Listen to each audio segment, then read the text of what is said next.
Continuamos con la unidad dedicada a los grandes estados nacionales. En este caso vamos a desarrollar el punto que trata sobre el nacionalismo en el siglo XIX y la oleada de revoluciones que se producen en el 1848.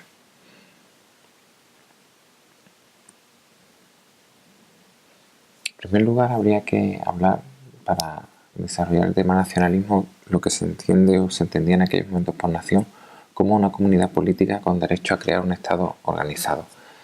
Esta concepción va a ser una herencia de la ideología de la Revolución Francesa, que va a expandirse por Europa junto a los ejércitos de Napoleón. Según esta idea, vamos a pasar de la lealtad entre los súbditos y el señor a la lealtad de los ciudadanos a una constitución o a una ley nacional.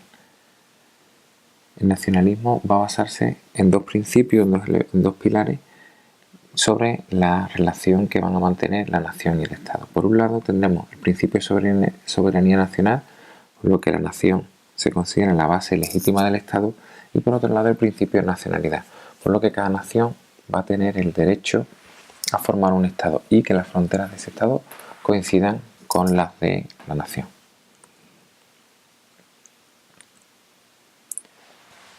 Por esa razón, distintos países europeos van a buscar en su historia, en su folclore, en su cultura, elementos que demuestren que ya en un pasado tuvieron esa representación nacional o esas instituciones que van a difundirse con la Revolución Francesa y con los ejércitos napoleónicos. Va, por lo tanto, a desarrollarse la investigación sobre la lingüística, la historia, el folclore, la cultura. Y por otro lado, el romanticismo también va a apoyar, el romanticismo que va a estar muy interesado en las tradiciones y las costumbres del pasado, básicamente relacionados con la Edad Media. Va a colaborar en la creación de un pasado nacional que diferencie al resto, diferencie a un país del otro, es decir, que diferencie a un grupo de personas de otro, para destacar las diferencias o para separar una nación de otra. El nacionalismo del siglo XIX va a tener dos vertientes desde el punto de vista de si son más o menos progresistas. Por lo tanto, tendremos una vertiente progresista y una más conservadora. El nacionalismo progresista va a ser heredero de la revolución, del pensamiento de la Revolución Francesa, y va a tener el concepto de nación como un conjunto de ciudadanos que van a estar unidos por una historia, una lengua, una cultura comunes, pero sobre todo por la voluntad de vivir juntos y de regirse por unas mismas leyes e instituciones.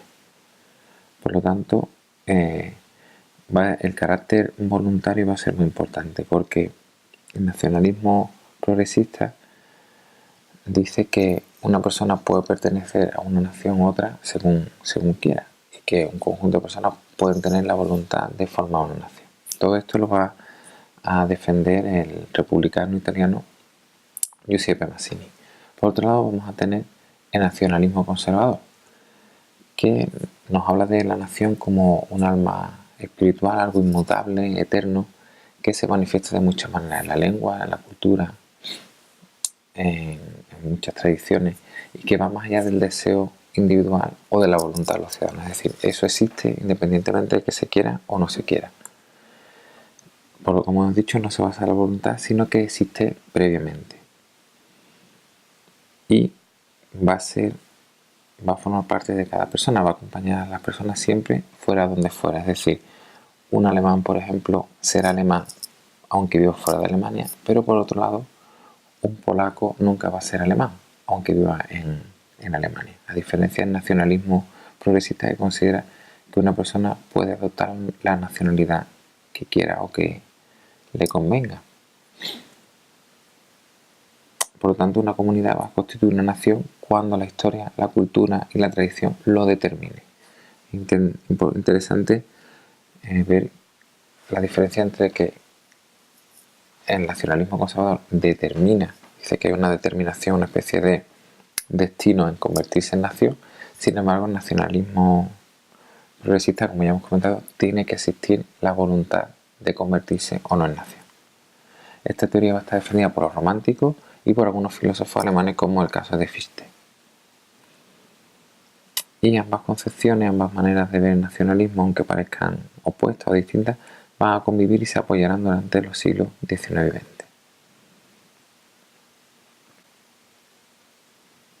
Otra manera de clasificar el nacionalismo es en integradores y desintegradores. Vamos a ver qué es lo que quiere decir esto. Los nacionalismos integradores son los que van a buscar atraer a ciudadanos hacia elementos comunes, símbolos comunes, como de nuevo volvemos a lo mismo, la lengua, la historia, la cultura, para crear grandes estados. Tenemos el caso de Estados Unidos, Italia, Alemania. Y por otro lado, los nacionalismos desintegradores lo que van a buscar es separarse, desestabilizar grandes estados tradicionales desde áreas más pequeñas. Ahí tenemos el caso, por ejemplo, de Bohemia, Polonia, Serbia y uno que nos puede resultar más conocido, el de Irlanda. Es decir, a partir de un estado tradicional, una parte se separa porque considera que son una nación distinta, se separan de ese elemento mayor. Bueno, nos centramos entonces en hablar de las revoluciones de 1848. Esta será la tercera de las oleadas revolucionarias y comparte con ellas lo que ya hemos comentado antes, que es la inspiración en los principios de la Revolución Francesa. Esta tercera oleada va a tener mayor expansión, va a abarcar un mayor territorio y va a tener mucha más influencia y más seguimiento. Eso sí, tiene un carácter más radical y, como ya hemos comentado, va a tener un mayor respaldo popular. Más gente se unirá a esta revolución. Y también habría que comentar que supone el inicio de un nuevo periodo histórico. A partir de 1848 se van a producir unos cambios muy importantes que no se habían producido en las anteriores oleadas. Van a iniciarse prácticamente simultáneamente y con bastante éxito alrededor de marzo de 1848 y van a tener éxito en estos lugares: Francia, Suiza, Estados Alemania, Imperio Austriaco, Prusia, gran parte de Italia, y sus resultados van a dejarse notar, aunque no va con la misma importancia que en los países que hemos citado, pero también tendrá cierto eco en España, en Gran Bretaña y también en Iberoamérica. Aquí en este mapa se puede ver los estallidos revolucionarios que comienzan en París, pero rápidamente se van a extender Frankfurt, Múnich, Berlín, zonas del Imperio Austriaco, parte de Italia, etcétera, como hemos comentado antes. Va a tener una rápida difusión, pero también un rápido fracaso. Y a diferencia de las oleadas anteriores, van a tener un carácter democrático y social y también nacionalista. Vamos a ver el carácter democrático y social donde lo vamos a observar. Primero habría que comentar que en los años anteriores de esta revolución vamos a tener una crisis agraria e industrial entre los años 1846 y 47. La crisis agraria va a tener mucha importancia porque va a haber unas cosechas muy malas, sobre todo de patata, en amplias zonas de Europa. Sobre todo va a ser muy acuciante, muy grave el problema en Irlanda, lo que va a provocar una gran emigración. Y como comentamos, esa crisis agraria y también una serie de problemas en la industria va a crear hambre y miedo y descontento entre los trabajadores. Por tanto, en el 48 vamos a ver que muchos trabajadores de las ciudades van a levantarse y van a formar parte de los grupos que se van a sublevar y van a estar en las barricadas de las ciudades donde se produzcan los estallidos revolucionarios.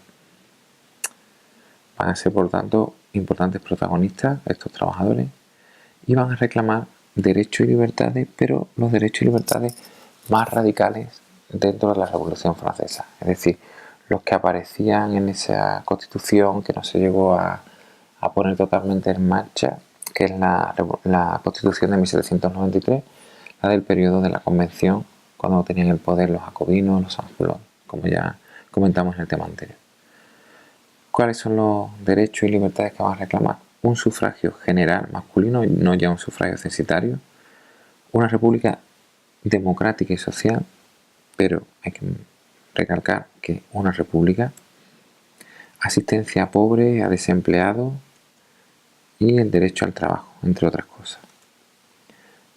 Fue también, hay que comentar, una revolución urbana y que el campesinado, si no va a declararse hostil a estos levantamientos, al menos en muchos casos se va a declarar indiferente, no va a entrar mucho en los elementos de esta revolución. Los liberales moderados llegará un momento en que estas reclamaciones de derechos tan radicales para ellos lo van a ver como algo peligroso, van a preferir la monarquía absoluta a estas peticiones y van a volverse contra los revolucionarios. De hecho, pactarán con los sectores más conservadores y ayudarán a la represión de los revolucionarios. Francia será un claro ejemplo de esto, ya que el levantamiento que se produce en París a derrocar a la monarquía liberal de Luis Felipe de Orleans se va a imponer una segunda república, pero cuando se van a realizar las elecciones, pues esta segunda república, con una serie de peticiones, como ya hemos comentado, sobre proporcionar subsidio a los trabajadores, proporcionar trabajo, creación de una jornada máxima de 10 horas, todos estos avances a la hora de las elecciones no se van a apoyar. Las elecciones van a tomar el poder los liberales más moderados, con miedo a estos extremismos, y va a aparecer una república conservadora que va a abolir todas estas medidas y se aplastará otra nueva rebelión que aparecerá, y finalmente será elegido presidente un sobrino de Napoleón, Luis Napoleón Bonaparte, que a los 3 años acabará con esta república. O sea, Francia es un ejemplo de cómo los liberales moderados terminarán volviéndose contra los revolucionarios de esta fecha, del 48. Vemos el carácter nacional que también va a tener la revolución del 48, y donde más claro lo vamos a ver es en el Imperio Austriaco. En Austria la minoría austríaca tenía el poder y era quien dominaba al resto de las comunidades. Pues bien, en Viena, en marzo del 48, comienza una insurrección que provocará la caída del canciller austriaco de Metternich, del que ya hablamos cuando hablamos del Congreso de Viena, y se va a elegir una asamblea constituyente para crear una constitución por sufragio universal. Se va a crear esta asamblea y el emperador llegará a abdicar. Se van a producir también movimientos nacionalistas en otras zonas del imperio, en Praga, en Polonia, en Croacia, y se va a reclamar el reconocimiento de la identidad a estas naciones. También se pedirá la igualdad de los derechos entre los distintos pueblos, y también en otras zonas, en Lombardía, en Italia, se va a reclamar la retirada de los austriacos, en Venecia se proclamará la república, y en Hungría se va a proclamar la independencia y iniciará también una guerra con Austria. Todos estos movimientos serán finalmente derrotados por el Imperio Austriaco, pero el Imperio llega a introducir algunas reformas. Se va a establecer un sistema liberal moderado con sufragio censitario, se va a acceder por ahí. Va a haber un cambio en la estructura del imperio, ya que se va a crear una monarquía dual con 2 estados, Austria y Hungría. Hungría será un estado autónomo dentro del Imperio Austriaco, y esto se mantendrá hasta la Primera Guerra Mundial, y Francisco José I será emperador de Austria y a su vez rey de Hungría. Se va a crear como decimos, una monarquía dual. Son 2 estados unidos por el rey, por el emperador y el rey, que será la misma persona. Será el vínculo de unión de estos 2 estados. Para finalizar, habría que comentar que a pesar del fracaso, la revolución del 48 tendremos ciertas consecuencias, ciertos avances o cambios importantes. Se va a terminar con el sistema que sale del Congreso de Viena y se producirán conflictos entre las potencias, que ya vimos que el Congreso de Viena se organizó de tal manera para evitar esto. Pues eso se termina y se producen conflictos entre las potencias. En zonas de Alemania, Italia, Hungría y Bohemia van a surgir unos nacionalismos que no verán satisfechos sus ideas o sus aspiraciones, por lo que, aunque sea minoritario, tiene un gran potencial que se irá desarrollando en años posteriores. Pero en esta época es cuando surge esa chispa que los va a mantener en funcionamiento a un largo plazo. Por otro lado, los liberales moderados van a conseguir más poder político a cambio de ceder ciertas libertades o de no reclamar mayores libertades al poder, pero conseguirán más poder político, como decimos, y poder económico. La burguesía se va a volver más conservadora ante el miedo a los grupos más radicales, a los trabajadores, al proletariado. La burguesía girará hacia posturas más conservadoras, y por otro lado los obreros, al verse derrotados, van a comenzar a organizarse políticamente y empezarán a tener conciencia, a tomar conciencia de su situación. Algo que en el siguiente tema ya desarrollaremos y veremos con más detalle. Bueno, hasta aquí el segundo punto de la unidad. Espero que el vídeo haya sido útil y nos vemos en el próximo vídeo.